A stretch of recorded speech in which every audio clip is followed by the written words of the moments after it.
Alright guys, this is my third time starting this video because each time I've had technical difficulties. So hopefully we can get through this.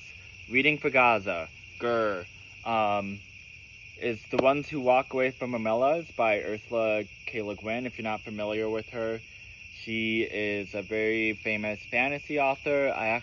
This is the only thing I've read by her because it's been brought up a lot in the context of Israel-Palestine.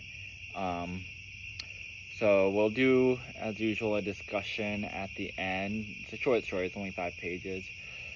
So here we go. With the clamor of bells that set the swallows soaring, the festival of summer came to the city Omelas, I think it's Omelas, bright towered by the sea. The ringing of the boats in harbor sparkled with flags. In the streets between houses with red roofs and painted walls, between old moss-grown gardens and under avenues of trees, past great parks and public buildings, processions moved. Some were decorous, old people in long stiff robes of mauve and gray, grave master workmen, quiet merry women carrying their babies and chatting as they walked. In other streets the music beat faster, a shimmering of gong and tambourine, and the people were dancing. The procession was a dance. Children dodged in and out, their high calls rising like the swallows crossing flights over the music and the singing. All the processions wound towards the north side of the city, where the great water meadow called the green fields boys and girls, naked in the night in the bright air, with mud-stained feet and ankles and long, lithe arms, exercised the restive horses before the race. The horses wore no gear at all but a halter without bit. The manes were braided with streamers of silver, gold, and green.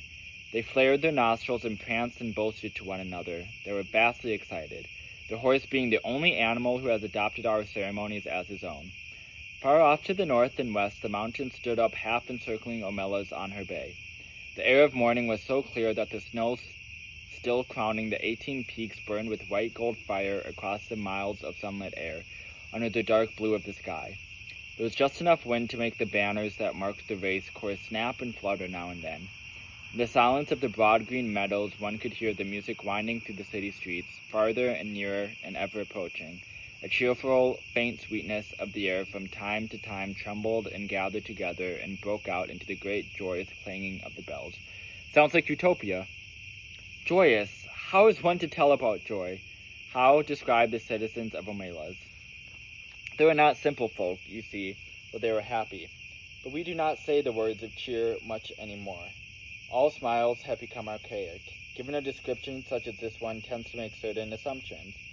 Given a description such as this one tends to look next for the king, mounted on a splendid stallion and surrounded by his noble knights, or perhaps in a golden litter borne by great muscled slaves. But there was no king. They did not use swords or keep slaves. They were not barbarians. I do not know the rules and laws of their society, but I suspect that they were singularly few.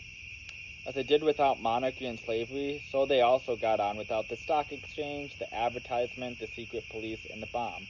Yet I repeat that these were not simple folk, not dulcet shepherds, noble savages, bland utopians. They were not less complex than us. The trouble is that we have a bad habit, encouraged by pedants and sophisticates, of considering happiness as something rather stupid. Only pain is intellectual, only evil interesting. This is the treason of the artist, a refusal to admit the banality of evil and the terrible boredom of pain. If you can't lick him, join him. But pretty much what she's saying here is people think that you need pain to be happy, but if you're always in pain, that sucks. That's boring. I think you need both, and you need to learn to grow from that pain, like we talked about in our Myth of Sisyphus reading a few days ago. At least that's what I think she's saying. It's more dense than I remember. If you can't lick him, join in. If it hurts, repeat it. But to praise despair is to contemn delight. To embrace violence is to lose hold of everything else. We have almost lost hold. We can no longer describe happy man, nor make any celebration of joy. How can I tell you about the people of Omelas?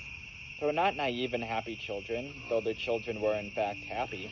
They were mature, intelligent, passionate adults whose lives were not wretched. Oh, miracle! But I wish I could describe it better. I wish I could convince you.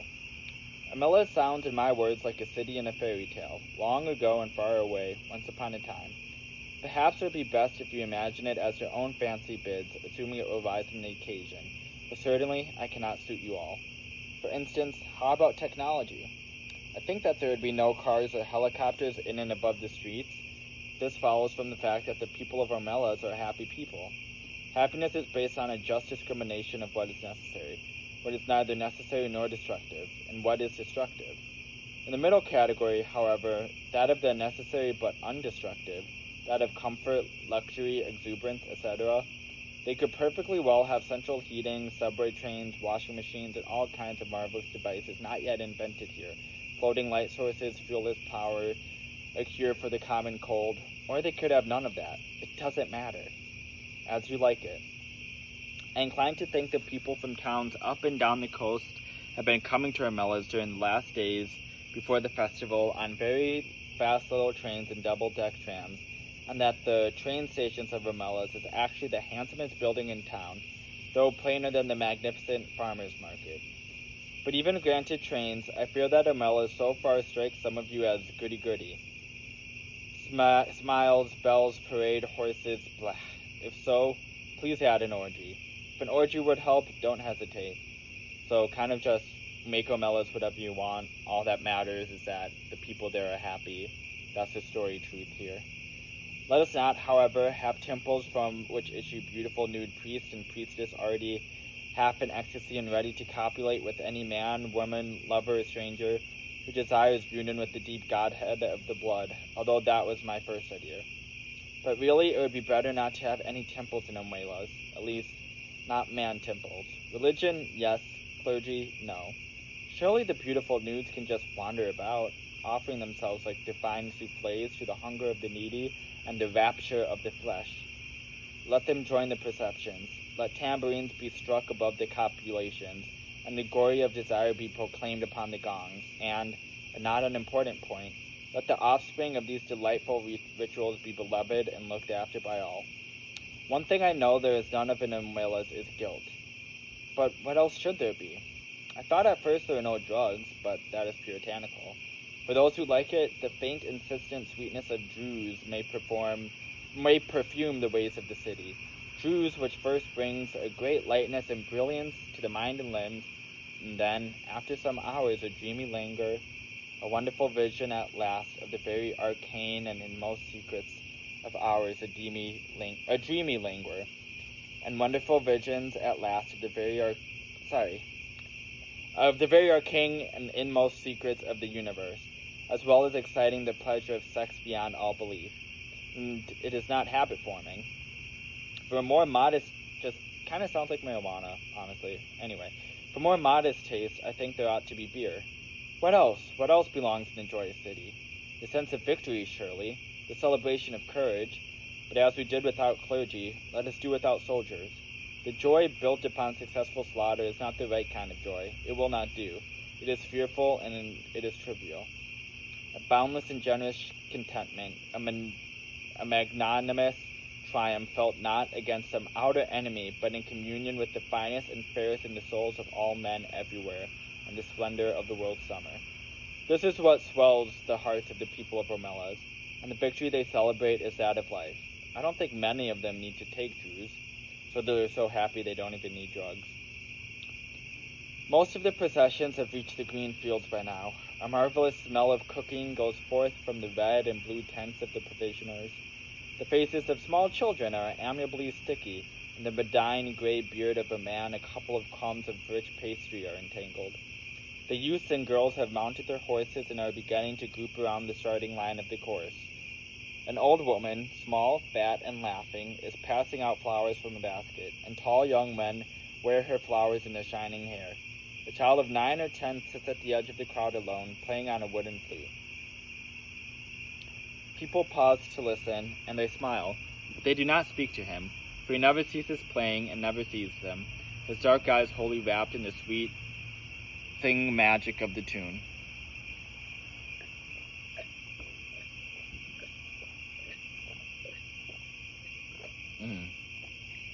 Water.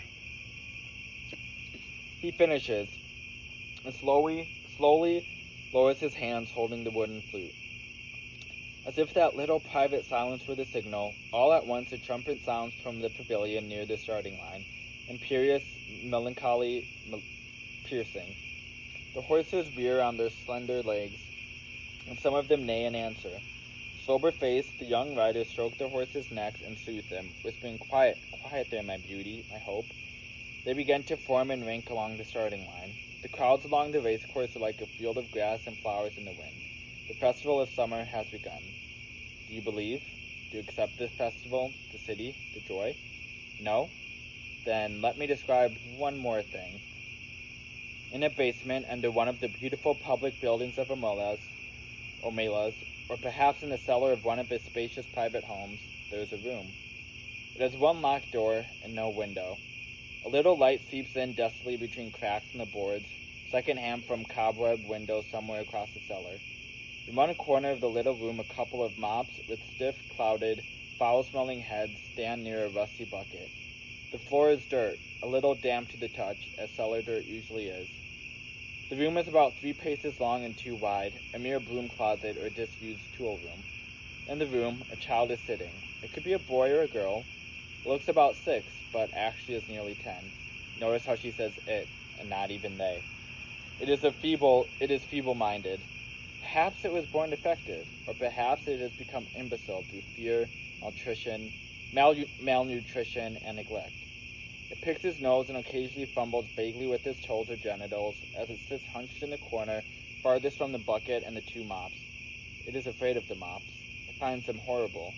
It shuts its eyes, but it knows the mops are still standing there, and the door is locked, and nobody will come. The door is always locked, and nobody ever comes, except that sometimes. The child has no understanding of time or interval. Sometimes the door rattles terribly and opens, and a person, or several people, are there.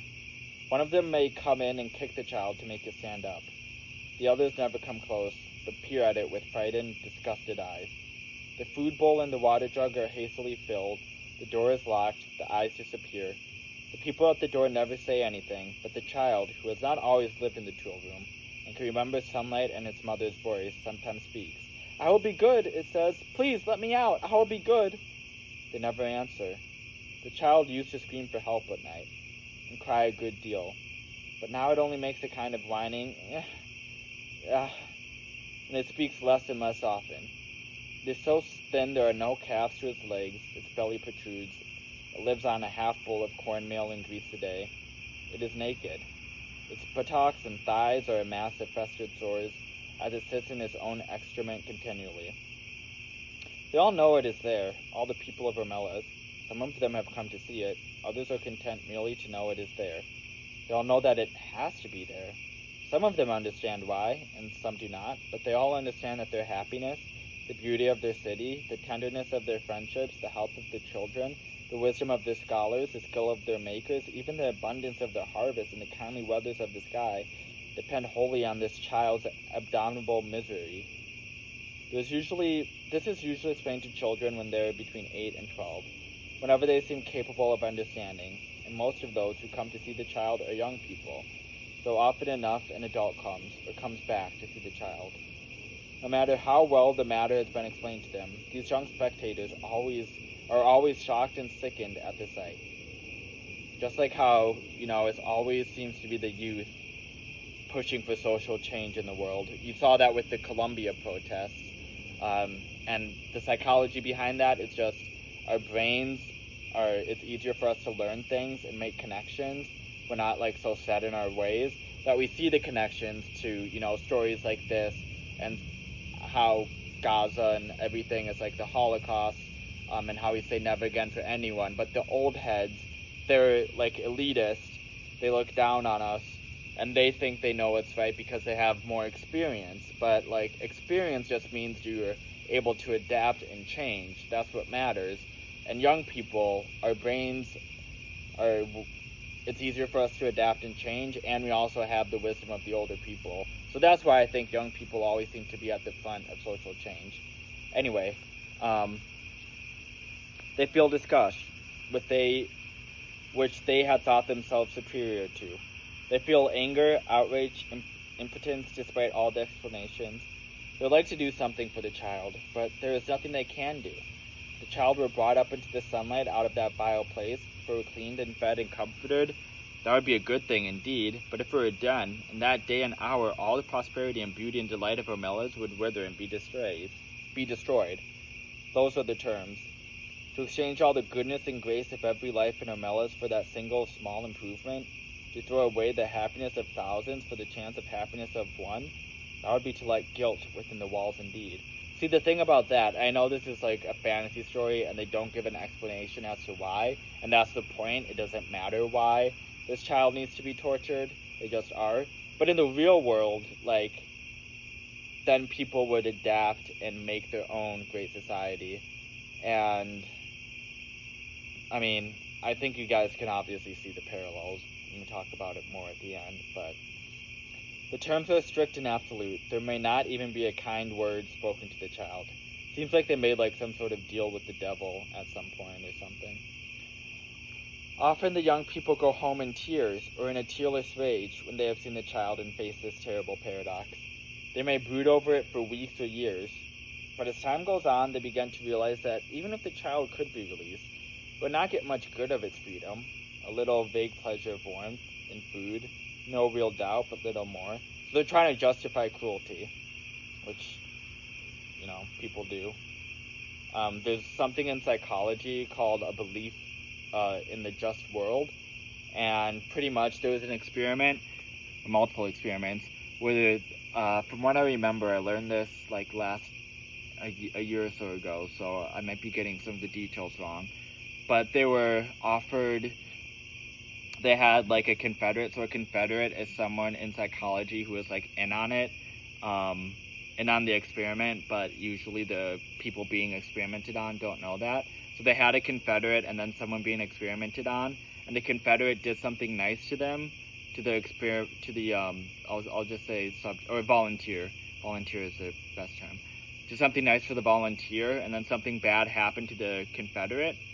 And then the volunteers, in one of the groups, in one of the other groups, that didn't happen. And then in the volunteer, like, I'm not explaining this the best way, but in the group where something bad happened to the confederate, the volunteers rated the confederate as like less attractive, less good essentially, and like saw more of the negative qualities, even though in both groups the confederate did the same nice thing. And that's called a belief in a just world, and people do that because they need to believe that if something bad is happening to someone, then they deserve that. Because if that's not true, then those bad things, they could happen to us, and that's scary. So that's why, like, people are, and the world is finally waking up, but why for so many years Biden and the elites justified what was happening to you guys in Gaza. Because if it was just like Israel is bad, one that cultivate, what's the word I'm looking for? Anyway, you know what I'm trying to say, I think. Pretty much people need to believe that bad things happen to bad people in order to protect their own identity and sense of self and sense of safety. Where were we?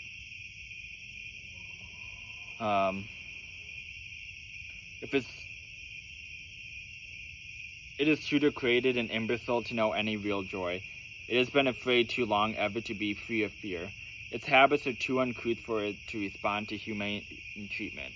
Indeed, after so long, it would probably be wretched without walls about it to protect it, and darkness for its eyes, and its own excrement to sit in. This is also what slave owners said about slaves. There's a book, I believe it's called The White Man's Burden, that pretty much just justifies colonization and slavery, and this is the argument they use. Their tears at the bitter injustice dry when they begin to perceive the terrible justice of reality and to accept it. Yet it is their tears and angers, the trying of their generosity and the acceptance of their helplessness, which are perhaps the true source of the splendor of their lives. Theirs is no vapid, irresponsible happiness. They know that they, like the child, are not free. So deep down they know. They know compassion. It is the existence of the child and the knowledge of its existence that makes possible the nobility of their architecture, the poignancy of their music, the profanity of their science. It is because of the child that they are so gentle with children. They know that if the wretched one were not there sniveling in the dark, the other one, the flute player, could make no joyful music as the young riders line up in their beauty for the race in the sunlight of the first mornings of summer. So I guess it is kind of like the myth of Sisyphus that we talked about, but instead of them going through that pain, they're pushing all of that pain onto someone else, which is also like, if you've read or heard of the book The Giver, it's very similar to that thematically, with, Jesus Christ having to carry a cross. But the thing is, we all have to carry a cross. We can't just let one person do it. Now, do you believe them? Are they not more credible? But there is one more thing to tell, and this is quite incredible. At times, one of the adolescent girls or boys who go see the child does not go home to weep or rage, does not, in fact, go home at all. Sometimes also a man or a woman much older falls silent for a day or two, then leaves home. These people go out into the street and walk down the street alone. They keep walking and walk straight out of the city of Omelas, through the beautiful gates. They keep walking across the farmlands of Omelas. Each one goes alone, youth or girl, man or woman. Night falls, the traveler must pass down village streets between the houses with yellow-lit windows, and then out into the darkness of the fields. Each along, they go west or north towards the mountains. They go on. They leave Omelas. They walk ahead into the darkness, and they do not come back. The place they go towards is a place even less imaginable to most of us than the city of happiness. I cannot describe it at all. It is possible that it does not exist, but they seem to know where they are going, the ones who walk away from Omelas. So that last few paragraphs reminds me of a Majority Report episode. I think you just look up Majority Report jailed for not joining the army or something. It should come up. But there is this guy who was younger than me. I think he's like 18 or 19. Who, in Israel, you have to join the army, and if you don't, then you're jailed. It's like that in other countries, but other countries aren't committing war crimes. I mean, they are, but not, you know what I mean. Like, South Korea has a similar thing, but they're technically at war with North Korea, I think, still, but it's different. Like, anyway, so he was jailed, so he kind of walked away from Omelas because he did not want to participate in the occupation. And it's also kind of like the last line, it's a place that you can't describe. That kind of makes me think of death, and it makes me think of all the Israeli soldiers who are killing themselves because of what's going on and what they saw. So, yeah, I think I'm going to call the video there. Might just chill by the fire for a bit more. Or I might live stream. Try it. Please join my Discord. It's just easier for me to upload stuff with music and stuff, not having to worry about copyright. Because I like having music on in the background, but then TikTok, especially TikTok is really bad with this. They mute it. Like, I literally had a song that a friend wrote, and they muted it, and it's an independent artist. They just heard that it was music. Like, if it was can I even play my own music? Anyway, stay cozy, stay warm. Oh, you guys can't really see it. And bye-bye.